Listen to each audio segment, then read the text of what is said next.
Hello, hello, my name is Brandon Wheeler. Probably one of my straw in my mouth. Long story short, heat stroke thing. Anyway, moving on. Can't talk unless I'm biting on something. Alright, moving on. This is a film review of the Studio Ghibli movie, Porco Rosso. I keep saying that wrong. Story about it's like after World War I pilot who's been turned into a pig by some sort of curse, and that's just what that movie's about. This is the 6th Studio Ghibli film I've seen. I've seen My Neighbor Totoro, which is my favorite one, Kiki's Delivery Service, Secret World of Heredity, the Spirit of the Way, and oh gosh, I just watched the other one recently. Crap, I can't remember what it was now. But at least I think this is number 6. This might be my second favorite one. I really enjoyed this film because it was just the action with the planes and everything, the humor, and kind of the plot line and everything is just like, this is good. Oh yeah, Howl's Moving Castle, that's what it was. Wait, that's not a Studio Ghibli film, is it? I think it is. Anyway, even if it's not. But either way, this one's my second favorite. Because this one, well, one, the humor and everything. You have these different cast of characters and everything. You have this like 17-year-old girl who's trying to, be a mechanic and everything. She follows them, and she's spitfire. She's like, no, I'm going to do this, and she's funny and everything, realistic.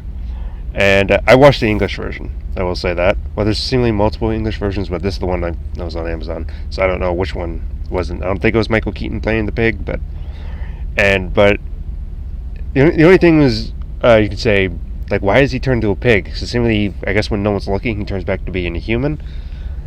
I'm not exactly sure how it works, but he's kind of like cursed or something in a way, or maybe thinks he's cursed because, well, no, he is cursed. Because the only time where it's kind of surreal, he's like flying through a cloud, and he sees all the dead, I guess, pilots who passed away or passed on from both sides, go up into the sky, and he sinks back down, so he doesn't go with them.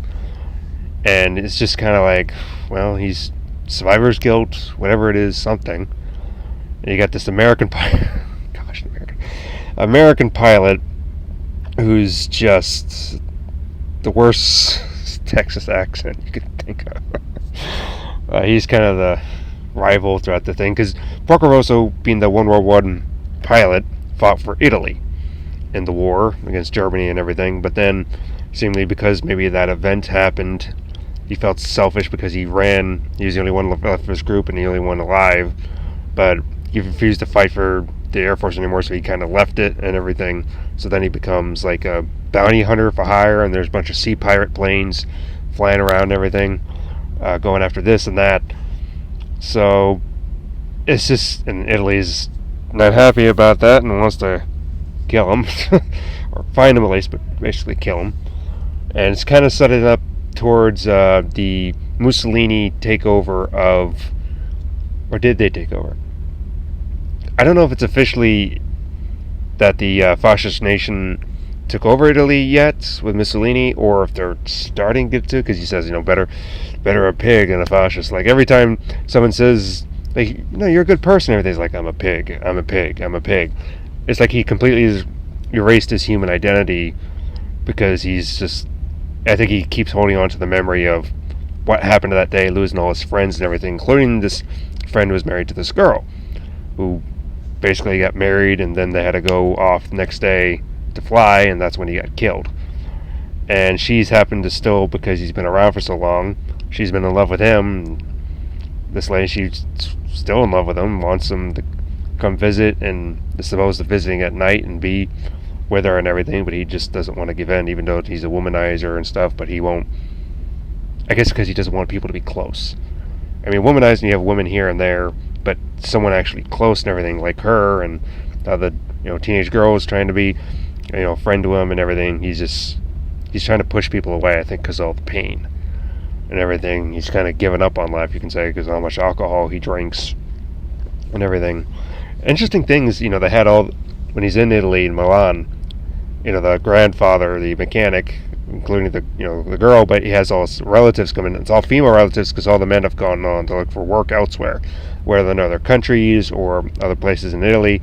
And yeah, because Italy, I mean, that's part of the reason why, well, actually, I won't say for Italy, because for as far as the Mussolini's rise to power in Italy, before World War II, I actually don't know as much history in that per se as opposed to Germany. But in Germany, you would say, because part of the reason, Hitler and everything rose to power is because the fascist nation, they were able to fulfill what promises they said they were promising. They were actually able to do it because literally the paper was, it was kind of mentioned in the movies, like the paper is almost not worth what it's printed on and everything. It was just using it for wallpaper and everything. I suspect probably Italy, maybe the same thing, but Italy was on the Allied side of the war. Yeah, that's the thing. I won't get into war things because I don't know much about Italy's involvement with World War One and how the Mussolini and everything took over. I would say World War One is not something I was up on as opposed to World War Two, but even then, I'm not. I just realized talking about it, I'm not really as familiar with the Italian side of things, except that they fell first compared out of everyone in the war. But still took D-Day to do everything because we weren't getting anywhere in Italy. But interesting. But now I got a subject I can look at. But I do highly recommend this film. It got a little aerial action, different stuff, seeing that, how the animation goes, and it's just like, man, that's good. So I do enjoy this film a lot. I hope you watch it. If you have seen it, tell me what you think. And we'll see you in the next one. Goodbye.